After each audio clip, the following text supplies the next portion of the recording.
Hey everyone, welcome to the First City Podcast, a podcast where we go a little bit deeper into the things that we're learning and teaching and doing as a church. I'm Chris Hemmelman, lead pastor at First City, and I'm joined with Renee White, our director of communications and one of our deacons. And we thought it would be good to start this podcast by talking about the book of Revelation. We started a series in Revelation in September, and we're preaching through it through the end of the year, and there's only so many things you can say in a sermon.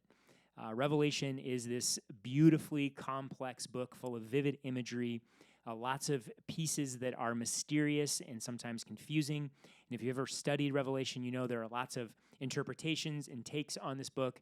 And so all of that kind of adds up to just the need to talk more about what's going on in the book, how to understand the different imagery, how to understand the structure, and a whole host of questions that come with any time you want to teach and preach through the book. So we thought a good way to address some of those pieces would be to have an extended conversation about Revelation that we hope will be helpful not only for the people of First City, but if you are come across this podcast and you're not part of our church, but you're curious and learning more about how to understand Revelation, maybe you've come across one of our sermons. We want to be helpful to whoever might listen to this podcast. So this is part one of an extended conversation we're going to have where we're going to talk about a number of things. We're going to address some questions that have come in from the people of First City. And so we'll release these podcasts in various episodes. So this first one, we're going to just kind of kick it off talking about the structure of Revelation. And so, Renee, what questions do people have about the structure? What's a helpful way to try to get inside this topic?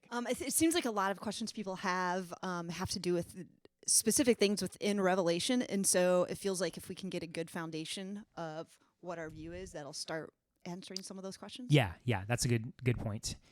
So let me start here by first talking about just the genre of Revelation again, and a little bit of context I think will be helpful. For those of you at First City, we've covered this stuff in our sermons, but it's always helpful to kind of as a reminder. And then again, if you're someone who's listening that hasn't been with us in our sermon series, this will maybe help set the stage a little bit for what I'm about to say. So first of all, understanding Revelation, written probably around 90 to 95 AD is kind of the main argument. Now, there are those that believe it was written earlier, but we've taken the approach that it was probably written 90 to 95 AD by the Apostle John. While he was on the Isle of Patmos, he had been exiled there because of the testimony of Jesus, as he says, because of his ministry, his apostolic ministry. So he's on this island in exile, and essentially what happens is Jesus shows up. Jesus shows up and gives him a revelation, a picture of kind of the end. And he does so by giving John a series of apocalyptic visions.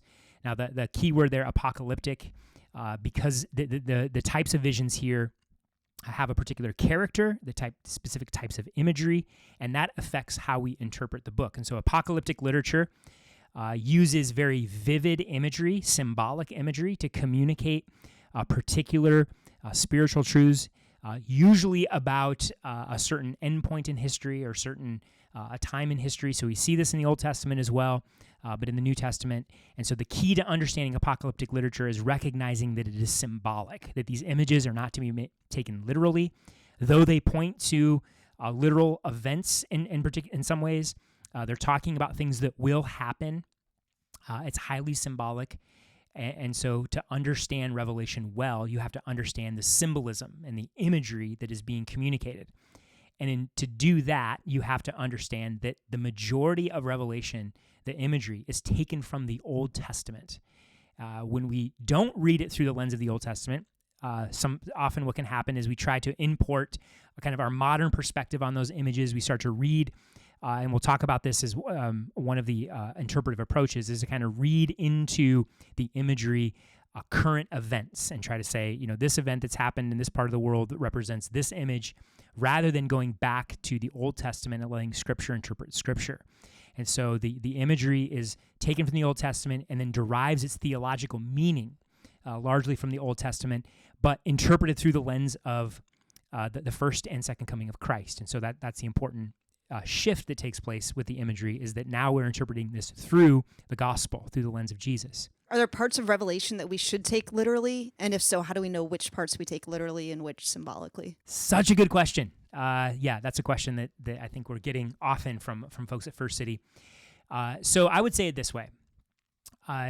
Within any text with any book of the Bible, there's a genre.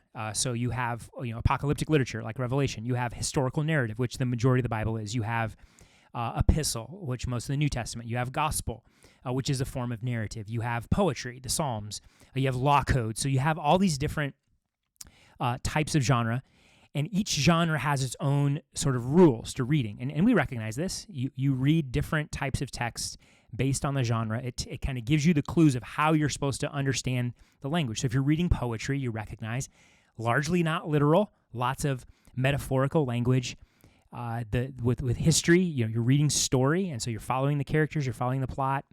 So those things matter. And so Revelation, just as a genre, sort of demands that we read symbolically. And so I would say, in some ways, the question is, how do we read something?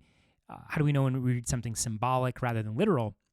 I think the question with apocalyptic literature is, how do we figure out what's actually literal? Because our assumption should be going in, it's symbolic. So finding the literal is actually, in many ways, the more challenging piece.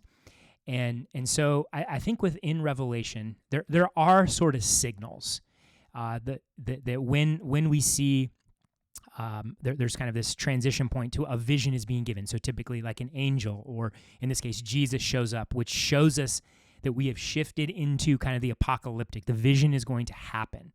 And so that kind of shows us and points us to, okay, pay attention to the symbolism. We've shifted into the more symbolic as far as the imagery and the literature that we're seeing. Earlier in the visions really like kick off significantly in chapter 4 of Revelation. Now we get a vision of Jesus in chapter 1. Jesus shows up to John. It's right out of the book of Daniel. The Son of Man has the blazing glory, white hair, white robe, like this incredible picture of Jesus. And so we're saying, okay, there's a vision there, a sword coming out of his mouth. Okay, don't take that literally, in the sense that Jesus doesn't literally have a sword. So some of it's just kind of self-explanatory. But other parts of Revelation, so when Jesus, write to the churches, and so he's giving this instruction, that takes a little bit more the form of an epistle, direct instruction. And so even that just sort of shifts naturally. So I don't want to like oversimplify your question, because it's a good question. But I think if we start with the genre and recognize that genre has particular rules, and then we kind of work from there, I think it becomes a bit easier to see what's intended to be symbolic and what's intended to be literal, just kind of based on the context of a particular passage. But for the most part, and really from 4 on, we are taking, it's a vision, it's a revelation, and we're taking that all, symbolic, in the degree it is supposed to be taken. Would those of who this book was first written to, that first read Revelation, would they have understood it symbolically? Would that have been the natural reading of it? Or how did we come to know that? Yeah, absolutely. Because apocalyptic literature had a longstanding tradition, especially in the Jewish tradition. So this was a genre that was not invented by Revelation. This wasn't brand new to them. Like, oh, I have to learn how to read it. No, they would have, even for Gentile believers, if they would have been versed in, taught the scriptures, which, you kind of make an assumption that these Christians are being taught the Old Testament pointing to Jesus. That was the Bible that they had at the time. And so as a genre, apocalyptic literature was well known. There's a tradition of it already in the Old Testament. So whether they all fully understood all of what the imagery meant apart from teaching, which, I think it's safe to say there's probably some teaching need to be come with it. But as a genre, as a how do I read this and how am I intended to interpret and understand it, yes, they would have had that. So to get back to where you were going earlier, what are the main views of how people read Revelation? Yeah. And how do we come to know which one is the right one to read? Oh, wow, that's fun. Yeah. So that is a very good question, very important question. So I'm gonna try to outline these fairly briefly. There's only so much time and detail you can go into, and trying to make this accessible for a broad audience. So I'm not going to necessarily go into a detailed explanation of every approach, but just try to give some high level understanding of how they approach reading Revelation. So let me before I do that, a quick overview of the structure of the book. So you have chapter 1, you have your introduction. This is where Jesus shows up to John, tells him to write what you're going to see. Chapter 2 and 3 are these words to the churches, where he gives instruction, rebuke to these 7 literal churches that were in Asia Minor. That these are the primary audience, the original audience of Revelation. The instruction in this book is to go to them, to both challenge them because there was compromise that was rising in the church, but also encourage them because they were facing increasing persecution. And then chapter 4 is where we really get the shift to the primary imagery and primary visions. And so the chapter 4 begins with John being brought up by the Spirit. So this idea that he is spiritually entered into a different dimension. The veil is being pulled back. And then so from chapter 4 really to just about the end of chapter 22, we get a series of visions and images that carry through the book, and then kind of conclusion to take all of this. Don't add to it. Those warnings that are kind of well known. So that's the structure. And so the question of how to interpret it is really, how do you put these series of visions together? How do you understand 4 and 5, this exalted, this he's taken into the throne room of heaven? How do you understand the 7 seals and the 7 trumpets and the 7 bowls? How do you understand the child and the dragon? How do you understand the millennium? How do you understand Babylon and the prostitute? So all of those images all kind of are tied up in how you interpret the book. And so there's several sort of common interpretations of Revelation. So the first one is called preterism or partial preterism. And the easiest way to understand this is it's the belief that the majority of Revelation is talking about the time leading up to the destruction of the Second Temple in 70 AD. And so they would obviously have an earlier date for the book because if it was written in 90 or 95 AD, the temple's already been destroyed. So they take an earlier writing of the book, and that all of these visions are intended to be apocalyptic imagery, symbolism, talking about the time leading up to the destruction of the temple, which was a sign of judgment, particularly on the Jewish people. So there is a kind of a bent of that the strongest rebukes and the judgment are coming to apostate Israel. And then they tie this back to, even how, Jesus predicting the destruction of the temple. So the preterism or partial preterist interpretation sees that most of Revelation has already been fulfilled. Is there much purpose then for Revelation for today if you read it with that perspective? That's a good question. That's a really good question. I mean, it makes it hyper-focused on the original audience, right? Because if it was written before the destruction of the temple, written for the first audience, talking about this judgment, then it really had a lot to do with them. And so my guess is this, is you would read it much like you would read other judgment passages, whether it be the flood or whether it be Sodom and Gomorrah, Egypt, God judging Egypt, as, hey, these are significant moments of judgment that signal and kind of mirror or picture the final judgment. So just as God judged the earth with the flood, just as he judged Sodom and Gomorrah, just as he judged Egypt, just as he destroyed the temple, we have to be ready for final judgment in the sense of like this is a picture of what's to come. So there is and all the points that Revelation makes of God saving his people, God judging evil, like all that stuff is still present, I think. So you just read it backwards. You kind of look back, like here's what God did, pointing to what God will do. So the preterist view, partial preterist view. The next interpretive view is what is called the historicist view. This one I would say is a little bit more common, but still I wouldn't call this necessarily the most common. But what the historicist view does is it takes Revelation and sort of sees in the various imagery, the seals, the trumpets, the bowls, the other imagery is kind of periods of church history that have been kind of playing out up until kind of the present age, and then eventually will consummate with Christ returning and final judgment. And so again, this is not a perspective that I have a ton of expertise on. Haven't read a ton on it.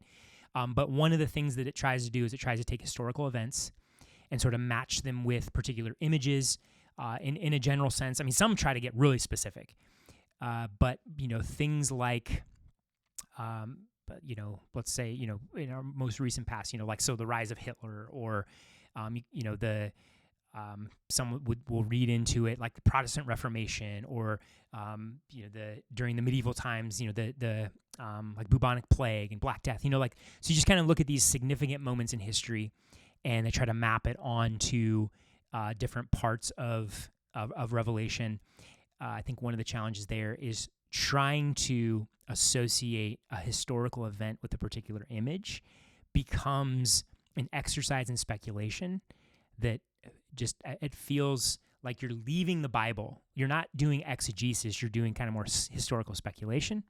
It also sort of pulls the focus away from the original audience in many ways. Like what good was this for the original audience if most of what Revelation is talking about is something that's far removed from them, if it has nothing to do with them? And so it's one of the important things to recognize is Revelation was written primarily to its original audience for a purpose. And if it's like, hey, here's all the stuff that's going to happen like a long time from now, and has really nothing to do with you, what good is that? What good is that? So just the speculative nature of the historicist position. And there's also, typically what you're going to find in kind of that historicist approach is the events that they sort of find in Revelation, like this, this bowl is talking about this event, is typically taken from Western history. It's very Western church history driven, and that it's like, well, it's a global church. Like, why is Revelation only talking about European history or American history? Why? And again, it's not applicable to the entire church. What about Eastern Christians? What about Christians in Africa and South America? And so it just has some interpretive problems all the way around. If we're trying to neatly fit specific historical events onto specific imagery. Now, does the imagery refer to historical things? Yes, but in a broad general sense of evil, of destruction, of various things happening. So it's rather than thinking of it as like, hey, this trumpet is talking, the imagery of the second trumpet is talking about this specific event that happened, the bubonic plague or this famine or whatever, rather than, and tipping my hat a little bit here as far as interpretive framework, but rather than trying to tie it to a specific event, it's more, hey, this happens in history. Like there is famine, there is war. And so what the historicist interpretation does, I think, that one of the mistakes it makes is it tries to get too specific to an event.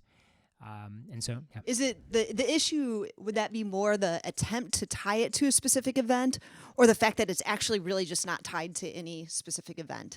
Like, is it possible that those things are tied to specific events, we just don't know what they are? Yes. Yeah. That's a really good point. Is in one sense, it is tied to an event because the bubonic plague happened. There's been mass famine. There's specific wars that have happened. And so there is a sense in which the imagery capturing war, capturing famine and devastation, has that in mind, has those events in mind. They're kind of caught up in that imagery, but they're caught up in like the general overall sense rather than this specific one, and it's the same thing with various evil rulers that kind of appear on the scene, rather than saying, oh, this is Hitler, or this is, the Pope, or this is one of the Roman emperors. It's saying, people like this, this representative of this type of leader. And so it captures kind of the movement of history and the events of history that do take place both now and in the future. And for us, things that have happened in the past as well. So it's best to see, if you kind of see a particular trumpet or a particular, bowl as kind of a bucket, and then these things all are kind of in that bucket of judgment, of devastation. So yeah, I think it's a good question because we don't want to completely dehistoricize it. There are historical events that this is broadly pointing to, but don't try to like narrow it down to just this particular event, because I think, one, what's the check on that? Like how do you, like, you have to use a lot of sort of in creative, speculative interpretation. There's no guiding exegetical principle, biblical interpretive principle that allows you to kind of do those things. And what you end up doing is you end up cherry picking something. And that's what you've seen. When you see examples of this, you're like, why is everything happening in Western church history? What about the Eastern church history? And I think that shows more about the interpreters than it does about Revelation. Have you heard of any Eastern church history trying to do the same thing as Western church history does? I have not. I have not. It might be there. And so if someone has heard of examples of people in, more the Eastern church doing things like this and kind of trying to tie specific events to Eastern church history, then that would be interesting. It'd be interesting to read. So you have preterist, you have the historicist, and then the next one is the futurist. And this is probably the one that is most common, especially in American evangelicalism. And there are various versions of this. Probably the most popular version of this is more the dispensational futurist approach. And so what the futurist approach sees is that Revelation has been divided into roughly 3 sections. And so this is taken from, so Revelation 1:19, Jesus tells John to write what you have seen, what is, and what will take place after this. So kind of see, hey, what you have seen, what is, and what will be. And so the breakdown is chapter 1 is kind of what you have seen. What is chapters 2 and 3, and then 4 to the end is all future. And even within some of the dispensational interpretations, so chapters 2 and 3 talk about the church age and various stages of the church age. So the 7 churches don't just represent 7 churches; they represent 7 stages that the church will go through. And then in chapter 4, and again, this is the more dispensationalist approach. Chapter 4 is when supposedly the rapture occurs, and so the church is taken up, and then you have the things that happen in the tribulation, depending on how, which flavor of dispensational, a person is, how those pieces are going to fit together. And so that's all kind of future, and the church isn't even present for the majority of this. And so the futurist position, whether it's dispensational or others, see, 4 forward is all future, all past, even where we are. The way that they would say is, it deals with the time around the imminent return of Christ. So just before Jesus is coming back, through Christ coming back, and however you put final judgment and glory and all that. So 4 through the end of the book only are dealing with times that's kind of right before Christ comes back. The reason it's called a futurist is because it's everything is put out into the future. And the other piece of it is that they view the imagery and kind of the events of chapters 4 through just before the end of 22 as sort of chronological. So the seals, like each of the seals that happen kind of chronological, each of the trumpets chronological, each of the bowls chronological. So all the events that are happening kind of play out. All the visions that are happening are kind of these succeeding events that are taking place one after the other after the other. And so you have both its future, but then also the order of things is chronological. The entirety of it is chronological. So again, I would say, some exegetical challenges here. One of the and we don't have time for this piece, but one of it is just the approach of dispensationalism and how it sort of interprets Old Testament, New Testament, how it understands the relationship between church and Israel. That's a whole other thing that kind of gets laid on top of Revelation. And it's not just about Revelation. It's just a kind of an entire system of how you understand redemptive history. But within that, it leads to kind of understanding of, the church being raptured, and then really the tribulation and much of what happens in Revelation is about God dealing with Israel to bring Israel to a place of repentance before Christ comes back, establishes his millennial kingdom, and all of those things. So just to, without having to get into all the weeds of, kind of dispensational interpretation, I think that, just creates problems in and of itself, I would say, of just how you would read that. And then I think there are some other challenges with it. Again, if it's all future, what does this have to do with the church? And then I think the other thing, if the church is raptured out of this tribulation, then what difference does it make? Like, what is, because if we believe that Revelation was written to strengthen the hand of the church and to encourage them, it's like, hey, if you're not going to go through any of this, why would you even need? It's like, hey, guess what, guys, we're going to be gone. So I think there's even just some application pieces too, and the relevance of this and not to say that there aren't dispensational answers to that, but it does kind of create this issue of what's the point of encouraging a church facing trial and persecution if the hardest pieces of it they're not going to go through. What is that? How does that, not that it's unhelpful to kind of know what's going to happen, but how does that speak to their lived-in experience? So there's that piece. And then I think just at the level of, kind of exegesis, I think it's the chronological nature of that to see 4 through 22 as kind of a strict chronology also has some challenges. I think one, apocalyptic literature rarely just is neatly chronological. Like it often, as we're going to talk about this last interpretive, kind of the more idealist, often it talks about the same period of time in various ways. And so I think that's, Revelation kind of gives us a snapshot of the same kind of period of time, but it hits it with different angles. There's kind of an increasing intensity.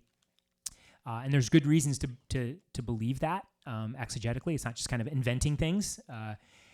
So I think that raises one of the challenges for the futurist position, is the relevance to the original audience, just some of the way that the structure kind of, if you take a strict chronology, it kind of runs into some challenges. For example, at the end of the seals, at the end of the trumpets, and the end of the bowls, there is this picture of judgment and consummation. And so if you're going to have to get a bit creative. Either Jesus comes back like 3 or 4 times in the book of Revelation, or you're going to have to get a bit creative about what that is a picture of.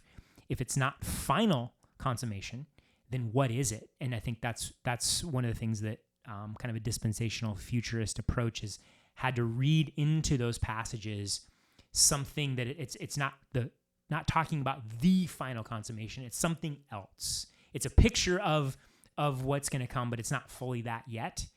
And I think that just, in some ways raises some exegetical challenges of, this seems to be talking about final consummation and final judgment and the end, Christ coming back. So we hope this conversation was helpful, giving you a perspective on some of the ways people understand Revelation and the way the book is structured. On our next episode, we will answer the question of the approach that First City takes. How do we understand the structure? How do we interpret the various pieces and how they fit together and ultimately point us to the meaning of Revelation? So please join us next time for our next episode. And if you have questions, please send them in to Renee at firstcitybellevue.com. Yeah, we will be doing an episode, maybe a couple episodes, where we are fielding questions. And so if this conversation has generated some more questions, or some of the sermons have generated more questions, please send them in, because we would love to tackle as many of these questions as we can on a future podcast. Thanks for listening.